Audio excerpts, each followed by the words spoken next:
அடுத்ததாக இது ஒரு இஸ்லாத்தின் ஆதாரம் வகி என்பதில் தெளிவான ஒரு நிலைப்பாட்டுக்கு வந்துட்டோம். இப்போ இந்த இஸ்லாத்தின் ஆதாரம் வகி என்பதற்கு மாற்றமாக என்னென்ன மாதிரியான சித்தாந்தங்கள்லாம் நம்மள்கிட்ட இருக்குது பேசிக்க விளங்கிட்டோம். இத்தனை நாளுடைய உரையில் என்ன விளங்கியிருக்கும் என்றால், இந்த மார்க்கத்துக்கு அல்லாஹ் தான் சொந்தக்காரன், அல்லாஹ் சொல்கிறதான் கேட்கணும், எவனுக்கு எந்த ரைட்டும் கிடையாது, அப்படி இந்த எல்லாம் விளங்கிட்டோம். இப்போ நம்ம அடுத்து என்ன விளங்கணும்? இப்படி விளங்கி இருக்கிற ஒரு மார்க்கத்தில் நம்ம அப்படி நடக்கிறோமா, நம்ம சமுதாய மக்கள் அப்படி நடக்கிறார்களா என்றால் இல்லை. பலவிதமான சித்தாந்தங்களை என்ன செய்கிறாங்க, வகி இல்லாத விஷயங்களை பின்பற்றுவதற்கு ஆதாரமாக காட்டி கொண்டிருக்கிறார்கள். அதில் என்னென்னவெல்லாம் காட்டுறார்கள்னு கேட்டால், ஃபர்ஸ்ட்டு காட்டுறாங்க, அதாவது அல்லாஹ் ரசூலை பின்பற்ற மாதிரியே சஹாபாக்களை நம்ம பின்பற்ற அவசியம் அப்படிங்கிறாங்க. ஒரு வாதம் வைக்கிறாங்க. சஹாபாக்கள் இருக்கு, சஹாபாக்கள் யாரு? ரசூல் ஸல்லல்லாஹு அலைஹி வஸல்லம் உடைய தோழர்கள். தோழர்கள்னு சொன்னால் பெரிய நெருங்கிய தோழர்கள்ன்ற அர்த்தம் கூட கிடையாது. ஒரு தடவை ரசூல்லா பார்த்தா அவர் சஹாபி, முஸ்லிமான நிலையில் ஒரு தடவை ரசூல்லாவை பார்த்தாரே ஏன்னா அவர் யாரு? சஹாபி. அவர் இஸ்லாமாக இருந்து ரசூல் ஸல்லல்லாஹு அலைஹி வஸல்லம் யாரெல்லாம் பார்த்திருக்கிறார்களோ அவர்கள் தான் சஹாபாக்கள் என்று அத்தனை பேரும் டெஃபனேஷன் தர்றாங்க, இலக்கணம். அந்த இலக்கணப்படி பார்த்தா சஹாபாக்கள் சொன்ன எல்லாத்தையும் நம்ம பின்பற்ற வேண்டும், சஹாபாக்கள் சொன்ன எல்லாமே ஆதாரமாக எடுத்துக்கொள்ள வேண்டும் என்று நபித்தோழர்களை பின்பற்ற வேண்டும் என்பதை ஒரு கொள்கையாக கொண்டு வருகிறார்கள். பச்சை எழுதவும் செய்கிறார்கள். குர்ஆனில் உள்ளதை நம்ம கேட்க வேண்டும், ஹதீஸில் உள்ளதை கேட்க வேண்டும். அதே போல் இந்த ஹதீஸு குர்ஆனுக்கு விளக்கமாக சஹாபாக்கள் என்ன சொல்லியிருக்கிறார்களோ அது எல்லாத்தையும் நம்ம கேட்க வேண்டும். ஏன் கேட்க வேண்டும் என்றால் அதுக்கு நிறைய ஆதாரங்கள்.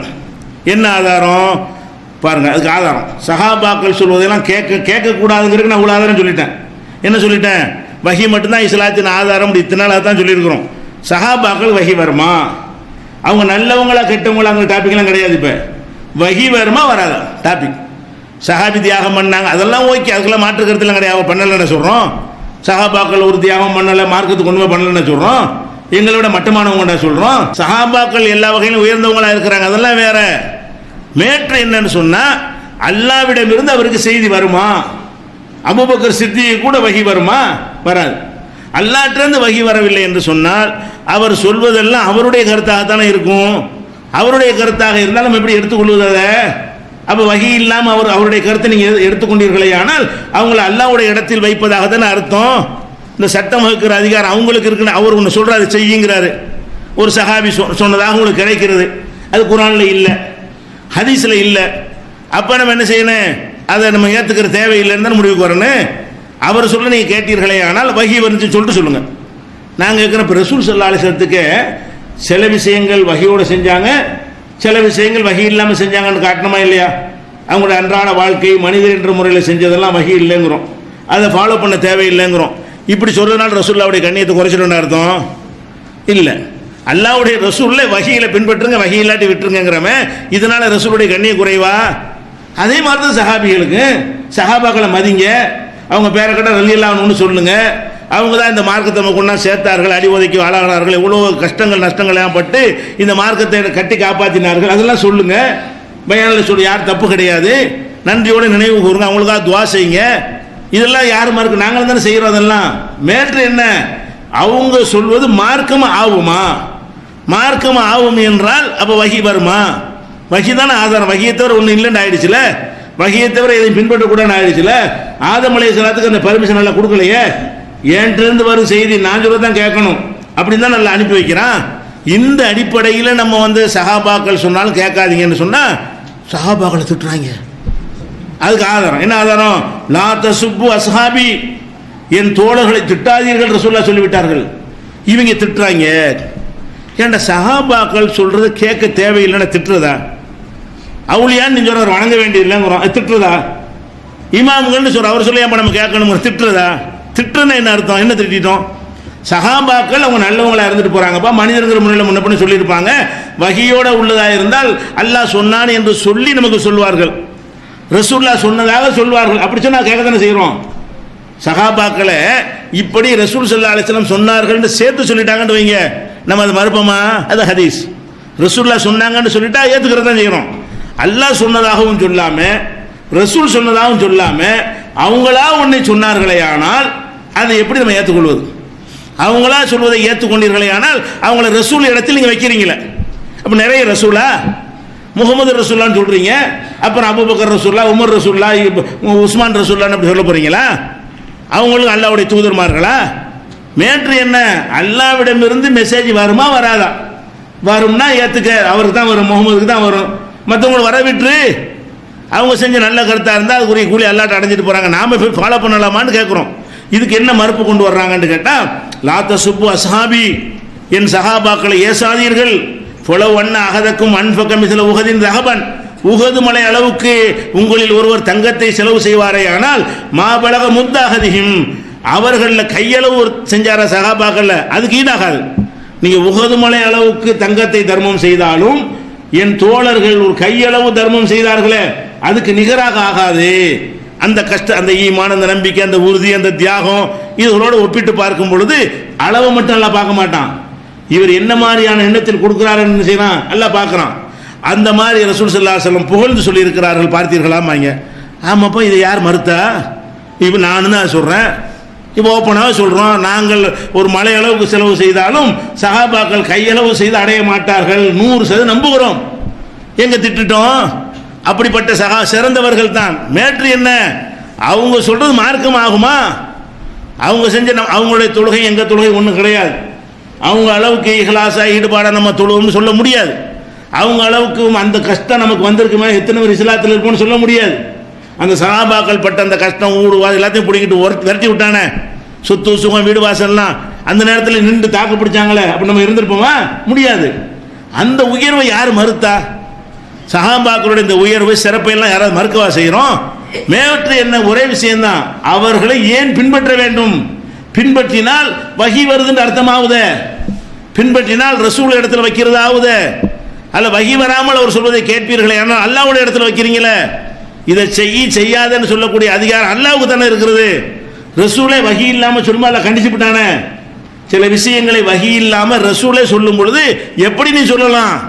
எப்படி நீ ஹராமாக்குற? மனைவிமார்களை திருப்திப்படுத்துறதுக்காக வேண்டி தேனை எப்படி ஹராமாக்குறன்னு கேட்டானே, அந்த பவரை ரசூலுக்கு எல்லாம் கொடுக்க மாட்டேங்கிறான் என்று சொல்லும் பொழுது நம்ம எதுக்காக வேண்டி சஹாபாக்கள் சொல்ல கேட்கணும்? இது ஒரு இந்த வாதத்தை வைத்துக் கொண்டு மக்கள்கிட்ட குழப்பி கொண்டிருக்கிறார்கள். இது ஒரு ஆதாரமா? அடுத்து என்ன? ரசூல் ஸல்லல்லாஹு அலைஹி வஸல்லம் எச்சரிக்கிறாங்க, அல்லாஹ் பி அஸ்ஹாபி, என் தோழர்கள் விஷயத்தில் நீங்க அல்லாஹ்வை பயந்து கொள்ளுங்கள், அவங்கள இழிவு செய்து விடாதீர்கள், அவங்கள கோவிக்க செய்து விடாதீர்கள், அவங்கள கோவிக்க செய்தால் என்னை கோவித்ததாகிவிடும் இப்படின்னு ரசூல் ஸல்லல்லாஹு அலைஹி வஸல்லம் சொல்லி இருக்கிறார்கள் என்று திருமதியில் ஒரு ஹதீஸ் இருக்கு, 3797 ஹதீஸ். இதில் யார் அவங்கள யார் கோவிக்க செஞ்சா? அவங்கள யார் வேதனைப்படுத்தினா? அவங்க சந்தோஷப்பட படுவாங்க. சஹாபாக்கள் இப்போ வாழ்ந்தாங்கன்னு வைங்க, நீங்க சொல்லலாம் கேட்க மாட்டோம், அல்லாஹ் சொன்னது கரெக்டுமாங்க. சஹாபி இன்னைக்கு இருந்தாருன்னு சொன்னா இந்த கருத்தை கேட்டாரே, ஆனால் எப்படி நீ என்னை வேதனைப்படுத்தினாய் அப்படி கேட்பாரா? சரியான மார்க்கத்தில் இருக்கிறான்னு சொல்லுவாரா? அப்ப சஹாபியை வேதனைப்படுத்துறதுன்னா அவரை தனியை திட்டுறது, ஓடுறது, அந்த மாதிரியான ஷியாக்கள் செஞ்சாங்கல்ல, அந்த மாதிரியான ஒரு விஷயங்களை சொன்னா தான் திட்டுறது. ரசூலுல்லாஹ்வுக்கு பிறகு அலி தான் நபியா வரணும், ஏமாத்தி அபூபக்கர் நபி ஆயிட்டாருன்னு சொன்னாங்க, இது சொல்லு, இது ஷியாக்காரன் சொன்னா, அதெல்லாம் நாங்கள் சரின்னா சொல்றோம். அப்ப ரசூல் ஸல்லல்லாஹு அலைஹி வஸல்லம் சஹாபாக்களை திட்டக்கூடாது என்பதோ வேதனை செய்யக்கூடாது என்பதில் மாற்று கருத்து இல்லை. இது வேதனை செய்யல வருமா? அவங்க சொல்ல கேட்காது என்று சொன்னா அவர் சந்தோஷம் தானே படுவாரு. அந்த சஹாபி இன்றைக்கு வாழ்ந்தாருன்னு என்ன செய்வாரு? கரெக்டான முறையில் இந்த மார்க்கத்தை புரிஞ்சிருக்கிறாங்களேன்னு தானே சந்தோஷப்படுவாரு. இதுக்கே வேதனைப்படுறாரு? எப்படிப்பா ஏன் சொல்லி கேட்க மாட்டான்ட்டு புண்பட்டுருவார் அவரு. அப்படிதான் சொல்ல அவர் ஒரு ஊராகிட்டு போனாங்களா சஹாபாக்களை? இது ஒரு ஆதாரத்தை சொல்றாங்க. அதே மாதிரி என்ன சஹாபாக்களை பின்பற்றுறதுக்கு புகாரியில் ஒரு ஹதீஸ் வருது, 6695, 2651, 3650, 6428, இன்னும் பல இடங்கள்ல வருது. அது என்ன வருதுன்னு கேட்டா, ஹைருக்கும் கர்னி, உங்களில் சிறந்தவர்கள் என் காலத்தவர்கள். உங்களில் சிறந்தவங்க யாரு? என் காலத்தில் வாழக்கூடியவர்கள். சும்மல்லதீன எலூனஹும், அடுத்து சிறந்தவர்கள் அதுக்கு அடுத்து வரக்கூடிய காலத்தவர்கள். சும்மல்லதீன எலூனஹும், அதுக்கு அடுத்து சிறந்தவர்கள் அதுக்கு அடுத்த காலத்தில் உள்ளவர்கள் வருது. பார்த்தீர்களா? அவங்க தான் சிறந்தவர்கள். அதனால சிறந்த யார் மறுத்தா? நம்ம ஏதாவது போட்டி ஹதீஸை போட்டு சமுதாயத்தில் சிறந்தவர்கள் யார் தெரியுமா? இந்த காலத்தில் வாழ்ந்தவர் சொன்னோமா? நாங்கள் தான் சொல்றோம் சிறந்தவர்கள். அவர் தான் காலத்தில், அந்த காலத்தில் வாழ்ந்தவங்க தான் சிறந்தவங்க, யார் இல்லைன்னா. ரசூலை பார்த்தார்கள், வகி வர்றதை பார்த்தார்கள், ரசூல் செய்த அற்புதங்களை எல்லாம் பார்த்தார்கள். நேரடியாக உயிர் தியாகம் செய்யக்கூடிய ரசூலோடு சேர்ந்து போர்க்காலங்களில் ஈடுபடக்கூடிய வாய்ப்புகளை பெற்றார்கள், தியாகம் செய்கிற வாய்ப்பை எல்லாம் பெற்றார்கள். அந்த வாய்ப்பெல்லாம் நமக்கு கிடைக்கவில்லை. கண்டிப்பாக சிறந்தவர்கள் தான். யார் சிறந்தவர் இல்லைன்றது, அவங்க சிறந்தவர் என்கிற ஒரு காரணத்துக்காக வேண்டி வகி வருதுன்னு ஏற்றுக்கணுமா? அவங்க சொல்வதெல்லாம் மார்க்கமாகும், அதானே மேட்ரு. பேச்சு என்ன, அவங்க சொல்வதெல்லாம் மார்க்கமாகுமா ஆகாதாங்கிறத பேச்சு, மார்க்கம் ஆகாது. அவங்க சிறந்தவர்கள் தான், சந்தேகமே கிடையாது. காலத்தை எடுத்துக்கிட்டீங்கன்னா இந்த காலத்தை விட அந்த காலத்தில் குற்றங்கள் கம்மியாக இருந்துச்சு. அதுக்கடுத்த காலத்தில் இன்னும் கொஞ்சம் லேசாக கூட்டுனுச்சு. இப்படியே கூடி நீ ஜாஸ்தியாக என்ன செய்யுது, அதிகமான குற்றங்கள் பெருகி போயிடுச்சு. ஒட்டுமொத்த சமுதாயம்ங்கிற கணக்கில் எடுத்து பார்த்தீங்கன்னு சொன்னால் அதில் 99 நல்லவங்க இருந்தாங்க, 95 நல்லவங்க இருந்தாங்க. இப்போ 95 கெட்டவன் 5 பேர் தான் நல்லவன் தேடுறான். இப்படியான ஒரு விஷயத்துக்கு ரசூலுல்லாஹ் சொல்லி காட்டுறாங்க சிறந்தவர்கள் என்று சொல்லி. அந்த மாதிரியான சிறப்பை நம்ம மறுக்கவா செய்கிறோம்? கண்டிப்பாக நம்ம ஏற்றுக்கிறோம். சஹாபாக்களில் அதிகமான பேர் நல்லவர்களாக இருந்தாங்க. 1-2 பேர் தப்பு செஞ்சாலும் எண்ணிக்கையில் குறைந்த அளவில் இருந்தார்கள்ங்கிற வகையில் நம்ம அதை குறைத்து மதிப்பிடுறோமா? குறைத்து மதிப்பிடலை. இதெல்லாம் ஒரு ஆதாரம் கிடையாது. அடுத்து என்னன்னு கேட்டால், சஹாபாக்கள் அல்லாஹ் புகழ்ந்துருக்கிறான், புகழ்ந்து தான் இருக்கிறான். சரி, அல்லாஹ் புகழ்ந்தா நான் குர்ஆனை ஏற்றுக்கணும்னு சொல்லக்கூடிய நாம அல்லாஹ் புகழ்ந்தா மறுத்துவோமா? அல்லாஹ் புகழ்ந்தா ஆமாம் நாங்கள் சேர்ந்து புகழ்ந்துட்டு போகிறோம். அதனால என்ன புகழ்றான்? அவர் என்ன சொன்னாலும் கேளுன்னு புகழ்ந்துருக்கிறானா? என்ன புகழ்ந்துருக்கிறான் இருக்கு. அல்லாஹ் என்ன சொல்லி காட்டுறான்னு கேட்டால், ஃபல்லதீன ஆமனூ பிஹி, இந்த முகமதோடு இருக்கிறார்களே, ரசூலா காலத்தில் வாழ்ந்தாங்க, அவங்களை பற்றி சொல்கிறான். ஃபல்லதீன ஆமனூ பிஹி, யார் அவரை நம்பிக்கை கொண்டார்களோ, ஓ அஸ்ஸரூஹு, அவரை கண்ணியப்படுத்தினார்களோ, ஓ நஸரூஹு, அவருக்கு உதவி செய்தார். நீங்களாம் செய்ய முடியாது, ரசூல்லா காலத்தில் இருந்தால் தான் உதவி செய்ய முடியும். ரசூல்லா காலத்தில் இருந்து உதவி செய்தார்களே, அதெல்லாம் செய்தார்களே. ஒத்தபவும் நூறல்லதி உன்சிலமாகு, அவரோடு அருளப்பட்ட அந்த நூரை, ஒளியை, பிரகாசத்தை பின்பற்றினார்களே, இவர்கள் தான் உலாயிக ஹுமுல் முஃப்லிஹூன், இவர்கள் வெற்றி பெற்றவர்கள் எல்லாம் சொல்கிறான். நாமளும் தான் சொல்கிறோம், இல்லைன்னா சொல்கிறோம். ரசூலுல்லாஹ் காலத்தில் இருந்து பக்கபலமாக இருந்து உதவி செய்தார்களே, கண்டிப்பாக அவங்களுக்கு என்ன செய்யுது, அதற்கான கூலி அல்லாஹ் கொடுப்பான். வெற்றி பெற்ற மக்கள் தான், தோல்வி அடைஞ்சவங்கள்னு சொல்கிறோமா? இது மாதிரி அவங்க காட்டலாம். சஹாபாக்கள் சொல்வதை மார்க்கமாக்கணும் என்பதற்கு அப்படி ஒரு ஹதீஸை காட்ட முடியல. எப்படி ஹதீஸு? அப்படி ஒரு வசனம், சஹாபாக்கள் என்ன சொன்னார்கள் எல்லாத்தையும் எடுத்துக்கொள்ளுங்கள், அவர்களுக்கும் நான் மார்க்கத்தை சொல்லுவேன், அவர்களுக்கு இந்த அதிகாரம் இருக்குங்கிற மாதிரி ஒன்றையும் காட்ட முடியல. இந்த இத்தனை நாள் சொன்னது பூராமல் எதிராக தான் இருக்குது. ரசூலுக்கே ஏற்றுக்கொள்வதா என்பதில் சண்டை போட்டுட்டு இருக்கிறாங்க ஒரு பக்கத்தில். இவங்க என்னடான்னு கேட்டால் சஹாபாக்கள் சொன்னால் மார்க்கமாயிரு என்கிற அளவுக்கு ஒரு பக்கம் இந்த பக்கம் இறங்கி போயிட்டு இருக்கிற காட்சியை பார்க்கிறோம். இது 787 வசனத்தில் இருக்கிறது. அதே மாதிரி அல்லாஹ் சொல்கிறான் 9:100 வஸ்ஸாபிகூனல் அவ்வலூன மினல் முஹாஜிரீன வல் அன்சார் வல்லதீன தபவுஹும் பிஇஹ்சானின் ரலியல்லாஹு அன்ஹும் வரது அன்ஹு வஅஅத லஹும் ஜன்னாத்தின் தஜ்ரி தஹ்தல் அன்ஹார் ஹாலிதீன ஃபீஹா அபதா ஸாலிகல் ஃபௌஸுல் அலீம். சஹாபாக்களை நல்லா புகழ்றான். எப்படி புகழ்றான்?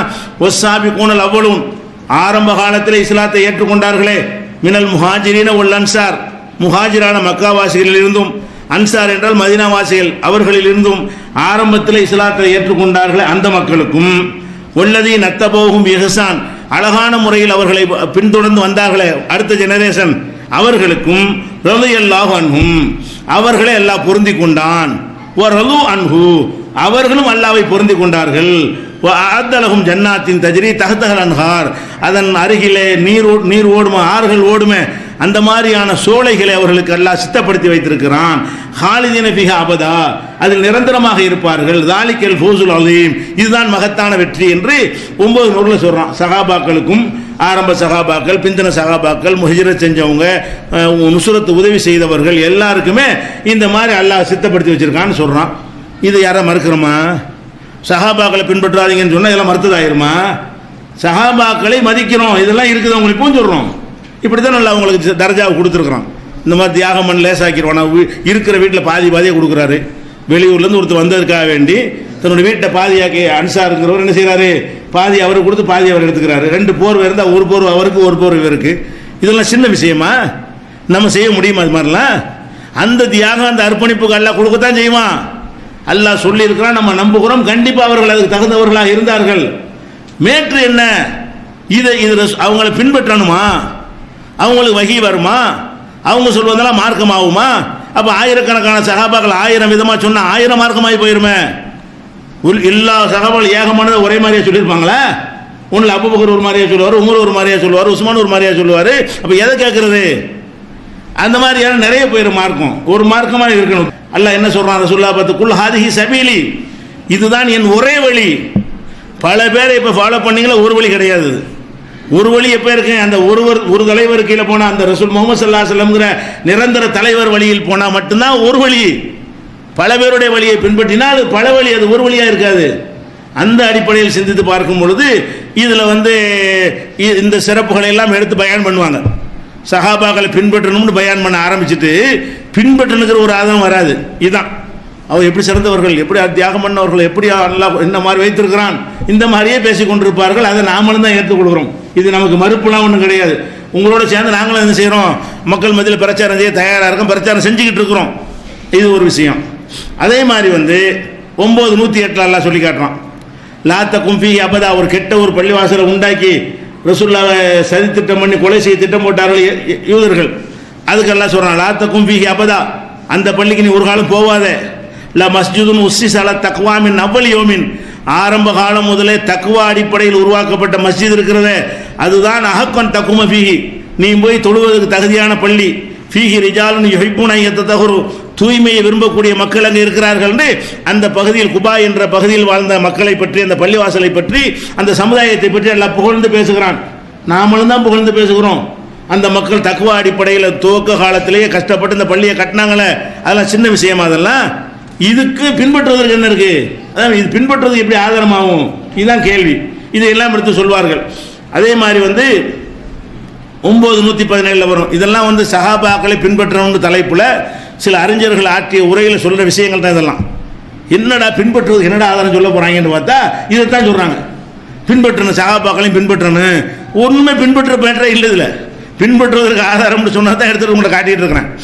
பின்பற்றக்கூடாதுன்னு நிறைய ஆதாரம் வச்சிருக்க பின்னாடி வரும். பின்பற்றணும் என்று சொல்றவர்கள் என்னென்ன மாதிரி பலவீனமான வாதங்களை வைக்கிறார்கள் என்பதற்கு தான் சொல்றேன். அதே மாதிரி லக்கத் தாபல்லாஹ் வல நபி, அல்லாஹ் நபியை மன்னித்து விட்டான். ஒல் முஹாஜிரின ஒல் அன்சார், முஹாஜிர்களையும் அன்சார்களையும் மன்னித்து விட்டான். அவங்க எப்படிப்பட்டவர்கள்? அல்லதி நத்தபாஹு பி சாத்தில் உஸ்ரா, கஷ்டமான காலத்தில் அவரை பின்பற்றியவர்கள். முஹாஜிர் அன்சார்கள்னா செழிப்பான காலத்தில் பின்பற்றினவங்க கிடையாது, சிரமமான காலத்தில் அவரை பின்பற்றினார்களே, அவர்களை அல்லாஹ் மன்னித்து விட்டான் என்று சொல்லி 9:117 சொல்றோம். நாங்களும் மன்னித்து விட்டான்னு சொல்றோம். இதுல என்ன மேட்ரு? இது எங்களுக்கு என்ன மறுப்பு? இது எப்படி தௌஹீத் ஜமாத்துடைய நிலைப்பாட்டுக்கு எதிராக இருக்கும்? அல்லாஹ்வுல சொல்றான், அல்லாஹ் மன்னிச்சா சொன்னாம மன்னிச்சுட்டான், முடிஞ்ச விஷயம். மன்னிச்சுட்டான்னு சொல்லும் போதே பிழைகளும் நிகழும் அர்த்தம். மன்னிச்சுட்டான்னு சொன்ன அர்த்தம் பிழைகள்லாம் வரும், அவங்க தப்பு முடிவு இல்லையும், ஆனால் மன்னிக்கப்பட்டவர்கள் அவங்க. அந்த தியாகத்துக்காக எல்லாம் என்ன செய்யறான், மன்னிச்சு விட்டுறான்னு எடுத்துக்கொள்ளணும். அதே மாதிரி எல்லாம் என்ன செய்யறான், ஒமாலக்கும் அல்லா தும்பிக்கும் ஃபீ சபீலில்லாஹி, அல்லாவின் பாதையில் ஏன் செலவழிக்காமல் இருக்கிறீர்கள் அப்படின்னு பொதுவாக கேட்கும் பொழுது, லா யஸ்தவி மின்கும் மன் அன்ஃபக மின் கபலில் ஃபத்ஹி, மக்கா வெற்றிக்கு முன்னால் செலவு செய்தாரே அவரும், ஓ காத்தல மக்கா வெற்றிக்கு முன்னால் யுத்தங்களில் பங்கெடுத்தாரே அவரும், உலாய்க்கு ஆலமு தரஜா, அவர்தான் தரஜா அல்ல உயர்ந்தவராக இருக்கிறார். மினல்லதீன் அன்ஃபகு மின்பாது ஓ காத்தலு, அதற்கு பிறகு பொருளாதார செலவு செய்தவர்களை விட மக்கா வெற்றிக்கு முன்னாடி பலவீனம். இஸ்லாத்துக்கு உதவி செய்யறதுல பயப்படுறான் ஒருத்தனும். நம்ம மொத்தமாக அழிஞ்சு போயிடுவார முகமது, அவர் சமுதாயமாக நாசமாக போயிடுமோன்னு ஒளிஞ்சு ஓடிட்டு இருந்தாங்க. அந்த மாதிரியான காலத்தில் அவரோட சேர்ந்து யுத்தம் செய்கிறது, அவருக்கு நிதி உதவி அள்ளி கொடுக்கறது இருக்க, அதுவும் இஸ்லாம் நல்லா வளர்ந்துருச்சுன்னு தெரிஞ்ச பிறகு அள்ளி அள்ளி கொண்டாந்து கொட்டுறது ஒன்றாகுமா? அப்படின்னு சொல்லி அந்த மக்களுடைய தியாகத்தை எல்லாம் சிறப்பித்து என்ன செய்யறான், சொல்லி காட்டுகிறான். இது 57:10 இருக்கிறது. இது மாதிரி பல விஷயங்கள் 59:9 இருக்கிறது. இது எல்லாமே என்னன்னு கேட்டால், ரசூல் ஸல்லல்லாஹு அலைஹி வஸல்லம் அவர்கள் மிகுந்த பாராட்டு, குர்ஆனில் சஹாபாக்களை பாராட்டி சொன்ன வசனங்கள் இவ்வளவுதான் இருக்கிறது. இதுகளை வைத்துக்கொண்டு சஹாபாக்கள் சிறந்தவர்கள் அப்படிம்பாங்க. சிறந்தவர்கள் தான், யார் மறுக்கவே இல்லையே. சமுதாயத்தில் ஹைருல் குருன்னு சொன்னாங்க, அதை மறுக்கிறோமா? சிறந்தவர்கள் தான். இதில் ஒன்றுமே மறுப்புக்குரியதில்லை. இப்போ சொன்ன எதுவுமே மறுப்புக்குரியதில்லை. ஆனால் எதுவுமே சஹாபாக்களை பின்பற்றுவதற்கு ஆதாரமாகவும் இல்லை. இதில் எந்த ஒரு வசனமுமே சஹாபாக்கள் சொல்வதெல்லாம் மார்க்கமாகவும், அவங்க சிறந்தவங்கிற ஒரு விஷயம், ஒருத்தர் சிறந்தவராக இருப்பதற்கும் அவர் சொல்வதெல்லாம் கேட்கறதுக்கும் ஆதாரமாகுமா? நம்ம மக்களே எடுத்துக்கிட்டோம்னு சொன்னால், ஒரு அப்பாய் மாதிரி இருப்பார், ரொம்ப தொழுவார், ரொம்ப நோம்பு வைப்பார், இல்லை நல்லவராக இருப்பார், அவர் சொல்றதை கேட்க முடியுமா? அதனால அவர் நல்லவராக இருக்கிறது என்பது விஷயம் வேற, சொல்வதை கேட்கறது என்பது வேற. நான் தான் தொழுவுறேன்ல, நான் நோம்புல வைக்கிறேன், சொல்லலாம் கேளு அப்படின்னா ஒத்துக்குருவீங்களா? அடே நீ தொழுவுறப்பா, நான் ஒத்துக்கிறேன், நல்லவன் ஒத்துக்கிறேன். நோம்பு வைக்கிறியா, நல்லவன், ஒழுங்கான முறையில் அந்த நோம்பு இருக்குமே, நல்லா ஏற்றுக்கொண்டா நல்லவன் தான். அதுக்காக வேண்டி எல்லாம் செஞ்சுவிட்டு என்ன செய்கிறாரு, எத்தனை ஹஜ்ஜுக்கு போயிருக்கிறேன், எத்தனை நோன்பு வச்சிருக்கிறேன், எவ்வளோ ஜக்காத்து கொடுத்துருக்குறேன், நான் சொல்ல கேட்க மாட்டியான்ட்டு அங்கே தான் டேஞ்சர். அதோடு நிறுத்திக்கிறேன். எத்தனை தொழுதுருக்கேன்னு ஓகே, எத்தனை நோன்பு வச்சேரு ஓகே, எல்லாம் கூடி தருவான், அதனால நான் சொல்றதை கேளு, அதான ஆபத்து. அதனால நீ சொல்றதை நான் கேட்கணும். நீ நிறைய தொழுதுனால நீ சொல்றது நான் ஏன் கேட்கணும்னா, நீ நிறைய நோன்பு வச்சதுனால உன் சொல்ல நான் ஏன் கேட்கணும். நீ அல்லாஹ்வுக்கு தானே நோன்பு வச்ச, அந்த எஜமானுக்கு தானே வச்ச, அவன் சொல்லிட்டு கேட்குறேன். இதுதான் மேட்ரு. அப்போ சிறந்தவராக இருப்பது என்பது ஒரு காலத்திலையும் ஃபாலோ பண்ணுவதற்குரிய ஆதாரமாக வரவே வராது. இது மாதிரியான ஆதாரங்களை காட்டிக்கொண்டு நபித்தோழர்களை பின்பற்றுங்கள் என்று சொல்லிக் கொண்டிருக்கிறார்கள். இது எந்த வகையில் நிற்காத ஒரு விஷயம். சில ஹதீஸுகள் இருக்கிறது, பார்த்தா நபித்தோழர் பின்பற்ற மாதிரி கருத்தில் இருக்கும். மேலோட்டமாக பார்த்தீங்கன்னு சொன்னால் ஆமாம் பின்பற்ற சொல்கிற மாதிரி தானே இருக்குது அப்படிங்கிற மாதிரி சில ஹதீஸுகளும் இருக்கிறது. அதில் சில ஹதீஸ் பலவீனமாக இருக்கிறது. சில ஹதீஸ் உள்ள நுழைஞ்சு பார்த்தா அந்த கருத்தை தராது, மேலோட்டமாக பார்த்தா அந்த கருத்தை தர்ற மாதிரி இருக்கும். அது மாதிரியான சில ஹதீஸுகளையும் வைத்து சஹாபாக்களையும் பின்பற்றணும், அது வஹீ தான், சஹாபாக்கள் சொல்வது மார்க்கம் தான் சொல்கிறாங்க வேண்டும். இது ஒரு விஷயம்.